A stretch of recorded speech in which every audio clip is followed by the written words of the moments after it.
দেখো 10 নম্বরে কি বলেছে, শিশুদের লাইনে রতন পিছন থেকে অষ্টম, তার সামনে আরও 9 জন শিশু আছে, লাইনে মোট কতজন শিশু আছে? হ্যাঁ, তাহলে এখানে দেখো অষ্টম মানে কত, অষ্টম মানে 8, তাহলে শিশুদের লাইনে রতন পিছন থেকে কত, অষ্টম, তাহলে 8, এবং সামনে আরও কয়জন আছে, 9 জন।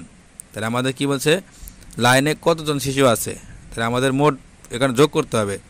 তাহলে পিছন থেকে আছে অষ্টম, তাহলে 8, আর সামনে আছে কত, 9, তাহলে 8 আর 9 আমাদের যোগ করতে হবে।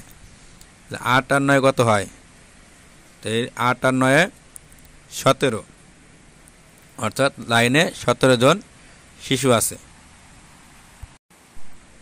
দেখো 11 নম্বরে কি বলছে, আকাশ একটি বই পড়ছে, এখন সে 9ম পৃষ্ঠায় পড়ছে এবং বইয়ের আরও 7 পৃষ্ঠা আছে, তাহলে বইয়ে মোট কত পৃষ্ঠা আছে? তাহলে আকাশ এখন বই পড়ছে 9ম পৃষ্ঠায়, অর্থাৎ 9 নাম্বার পৃষ্ঠায়, তাহলে 9, এবং আরও 7টা পৃষ্ঠা আছে।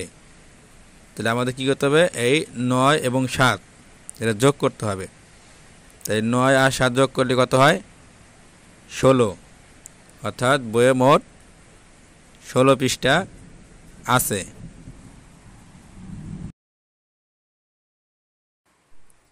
প্রিয় ভিউয়ার্স, যদি আপনাদের এই ভিডিওটি ভালো লেগে থাকে এবং এরকম ভিডিও আরও পেতে চান, তাহলে অবশ্যই আমাদের চ্যানেলটিকে সাবস্ক্রাইব করে আমাদের পাশে থাকুন এবং আপনার মূল্যবান মতামত কমেন্টের মাধ্যমে জানিয়ে দিন। ধন্যবাদ।